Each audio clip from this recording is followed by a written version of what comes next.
right? So we're talking about replication first of all. We're still stuck in lesson 6. And what are we doing replication for? Let's back up. What's the whole point? What's the purpose of replication? To make more DNA. Because why? Why would the cell be doing this? Only to, very good, to prepare for mitosis, to prepare for cell division. That's the only reason you would make more DNA, because we're not making a product with it, right? It's literally like making more of the instructions, right? But you're not using the instructions for anything. Except, well, you are, because you're gonna divide the cell into 2 new cells. That is the reason we're doing replication. Very good. It's actually super good to have that in mind. What's gonna happen on your exam? Well, questions about replication are gonna be kind of jumbled with questions about transcription and translation, right? That's what happens. They don't all come in one set. And so you have to be clear. What's the purpose of this? What are we doing again? If you remind yourself of that, you'll have a better chance at answering the question right. Okay, so we're doing DNA replication because we need more DNA. If the cell is going to divide, it literally needs another copy of the same DNA. And that's what we're doing. Okay, so we're imagining that this is the newly growing strand. So do we see the template? Yes. No, right? It's on this side. It would be over here, right? So if this is the newly growing strand, literally you could take this, right? You'd flip it the other way, and what base would be over here connected to the other strand? An A, very good. And then there would be a sugar phosphate backbone here as well, right? And you can imagine that it would go the whole way, right? Like it could be longer here. Okay, so the first thing I want you to do, actually, you were supposed to put 5' and 3'. So where would you put the 5'? On the top or the bottom of this newly strand that you're looking at? 5' is at top, because what's sticking up here? The phosphate group, the P up here, right? So you would put 5 up here. So on the template that we're not seeing, what would be up here? 3'. Exactly. Okay, so where do you put the 3'? Down here. Okay, the OH group is the closest here. Do you see? So you would put 3 here because this is the OH group. The other thing that I would like you to do is circle a nucleotide. Let's say, circle the top nucleotide, the whole thing. What are the parts to a nucleotide? What are the 3 parts to a nucleotide? That's also a popular exam question. What are the 3 parts to a nucleotide? It's a phosphate, very good. There's a, what's this one? A sugar and a base. So if you're going to circle one nucleotide here, and you're going to circle the top one, you would make a circle all the way around here. This is one nucleotide. All these 3 parts are part of the thymine, and we call it a T, the whole thing a T, just because of that base, right? Just because the base is a thymine, we call the whole thing, we just say T for that one, right? But you have to remember, there's 3 parts to that nucleotide. There's all these 3 pieces. So the new one, if you're going to add a new one, where did you add it, top or bottom? At the bottom, right? Because what would it do? DNA polymerase number 3, right? We're imagining there's already been a primer and all this stuff, right? We're just growing the strand. It would read what's over here on this side that we're not seeing, and it would add a new one over here, right? And imagine each nucleotide has the sugar and the phosphate group to it, right? And so you literally just put it on, just like you put the other ones on, and you get a 3' end on the same location every time. You're not putting this upside down and having the phosphate group stick down, right? You're going to add it on the same way. Do you see how these are just added on the same way? And the OH group is always going to be on the same end. When you're putting a new nucleotide on, the OH group is always going to be pointing downward, right? And the phosphate group is what's going to make that link between, the DNA polymerase 3 is making that link. It's making the bond connecting this phosphate group to the sugar above it, right? So it's using this guy, and there's a new phosphate group, right? And it's going to connect it over here to this guy. Does that make sense to everybody? Ask now if it's unclear. It's good? Okay.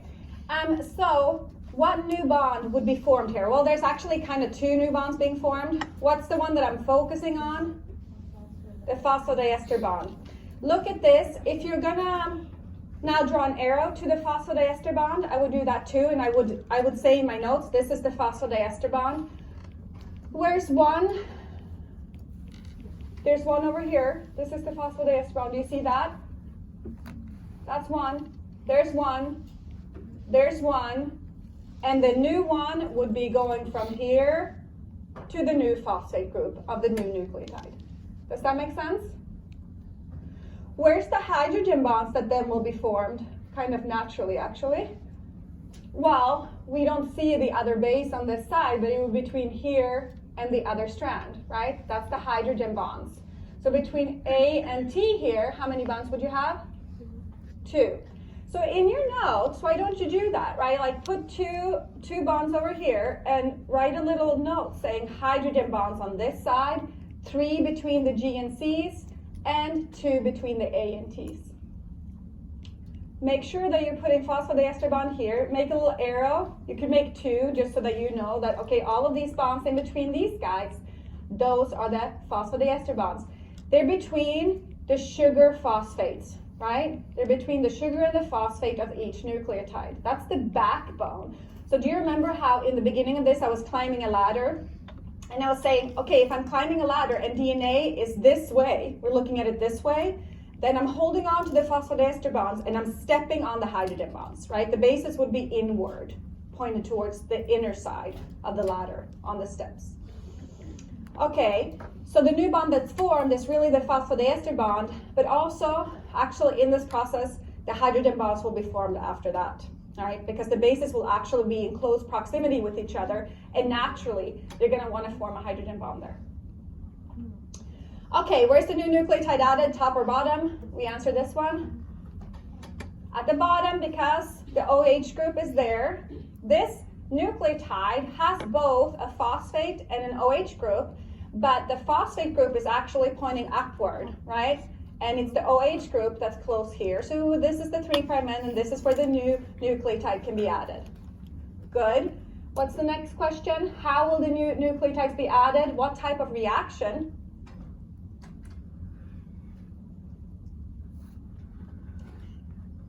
That's an exam question. Remember I said what molecule leaves here? Dehydration synthesis, very good. Sometimes that's also called condensation reactions. We don't use that term in our exams, but just heads up, you might see that in other classes. Condensation reaction is the exact same thing, it's just a different name for it. Okay, what molecule will leave? I answered that question. What's a product of that reaction? Water, right? And what is the enzyme that adds the new nucleotides called? If you don't have that by the time you walk out of here. What's the enzyme called that adds the new nucleotides? You already had the primer. So the only guy that's adding nucleotides now is DNA polymerase 3. Right. Well, you'll have to memorize that guy. Okay? Do you know which nucleotide is going to be added next? I like this question, okay? Do you know? No, right? You do not know. Why don't you know? Tell me why. What is it that DNA polymerase 3 reads? What determines what's going to come next? It's not the guy that it's attaching it to, right? It's not this. It's not the phosphodiester bond here. What is it reading? The template, right? We don't know what's down here at the table. I'm not showing you the template, right? So you cannot know. If this, a template over here is a T, what would come next? An A. What if it's another G? Or I'm saying, what if it's another C? Because there's a C here, right? What if it's another C? There'd be another G here, right? Just like this one. It would look exactly the same, okay? So because you're not seeing the template, you could not know. It's not this guy that determines the next, what? It's the template that will determine the next one. Does that help at all? Or is it making you more confused? I'm scared. Okay. Did I answer all the questions? Any questions on this? Like, is anybody confused about any answers to these questions? So, yeah. So with that, it's just, I need to see it. I'm trying to visual. Uh-huh. So like, it's just gonna go, it's just like, okay, never mind. No, it's good. If you have a question, there's people that have questions. So try it, okay? So the timing, it's just going to look like the A on the other side because it's representing the A. Is that what it's saying? The thymine is going to look like what now? If we're forming new bonds, is it just gonna? Okay, so we're going to pretend. I'm going to try to go ahead. So we're going to pretend that it's the next one on this side. We're going to pretend it's an adenine, right? First of all, like that green one, right? Do you see this guy over here? We're going to pretend that is on the template over here. Next one is an adenine here. First of all, it wouldn't look exactly like this, right? It would be flipped, mirror image, and upside down, right? Because this phosphate group will be pointing downward on the anti-parallel on the template strand, right? The OH groups, it would be, you could take it, flip it, put it backwards, but it would have the complementary basis on the other side.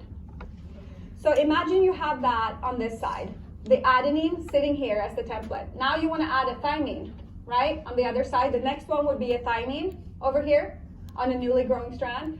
So in that case, it would be this exact thing, cut it out, right, from a piece of paper, cut like the whole circle and plop it down here. And make a new bond between this OH group and this guy phosphate group up here. Does that make sense? A little bit? It's not a bad idea. You know what we could do, actually? You could do this. You could print this out in a few copies, cut them out, each individually, and make the anti-parallel strand, right? Like actually place them upside down and place them together. That is not a bad idea to make sure that you understand, right? Because not only would this be flipped, it would also be upside down. Like the OH group has to stick down the other direction from the anti-parallel strand, right? Here is trying to illustrate this reaction. So you're imagining that this, okay, so on here we have the phosphate group sticking up at the top, right? So that's the 5' end. So now you can imagine that that is this guy, right? Imagine that this is the last piece, right? The last nucleotide that we were looking at. And you're gonna add a new nucleotide, this guy, right? If you're gonna add that, this is exactly where the bond happens between that OH group on the 3' end, right? It says 3 here because that's the third carbon, that's why it's called 3' end, okay? There and there, this is the reaction that happens, and now you have that new linkage. So you added that new nucleotide. Then you can add another one over here, right? Another one will form over here, and so on and so forth. That is exactly why it can only grow in the 3' end direction, right?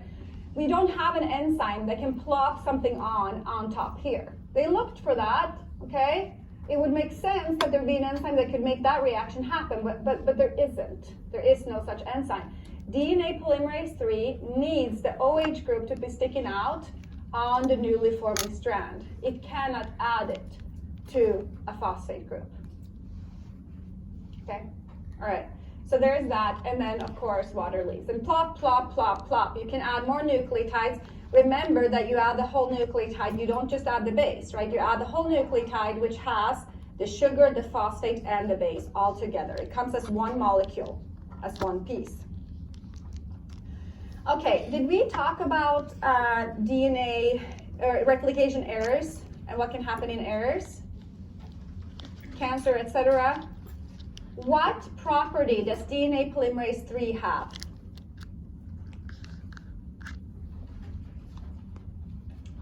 when you're typing, are you foolproof? It can correct itself. It can correct itself. Very good. So here, it comes here, DNA proofreading. So now we can, oh, for Pete's sake. I'm gonna lose it. Okay.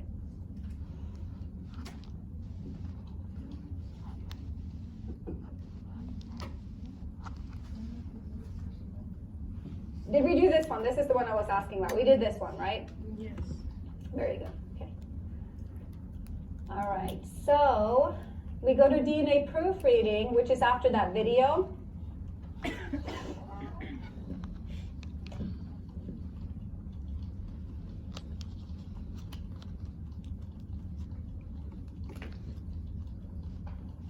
These are all the steps, blah, blah, blah. Ligase joins the guys together. Here. Okay, so let's end lesson 6 by talking about some proofreading, and then we'll do some review before the exam. But proofreading, right? DNA polymerase 3 is the main guy that adds the nucleotides to the newly forming strand by adding it to the 3' end of the newly forming strand. What direction does DNA polymerase read on the template? It moves from 3' to 5'. Very good. Okay, 3 to 5, because it's adding to the 3' end of the newly growing strand. Okay, so if it keeps moving 3' on the newly strand, it means it's moving to the 5' end of the template, right? Those are anti-parallel from each other.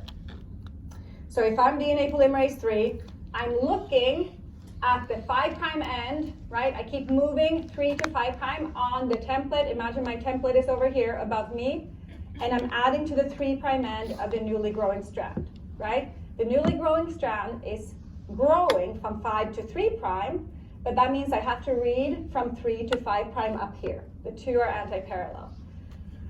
All right, but as it's doing that and it's adding, I look up and I'm DNA polymerase 3 and I see a T and I add a T. Then I actually look up again and I say, that's the wrong thing. It was a T, it's supposed to be an A, right? So then DNA polymerase 3 has the ability to cut that out and put the A back on. So it has its own proofreading capabilities. It's like if you're typing, for every letter that you're typing, that you double check that it's the right letter. It has that ability. Now, if it's added several bases wrong, which does happen, it does not have that ability, right? It does it base by base. So imagine it does it a few times, then you have a second mechanism in place. Very important, and that is nucleotide excision enzymes. Okay, so ideally, if you have several bases that are wrong during DNA replication, you have nucleotide excision enzymes that come in. What's excision mean? Excising, cutting, okay? It means cutting out something. So nucleotide excision, meaning, okay, cutting out nucleotides. So nucleotide excision enzymes, they come in and they remove larger chunks of DNA, and then it's like, hey, DNA polymerase 3, come back, redo your job, right? So DNA polymerase 3 can come back in now because there's still an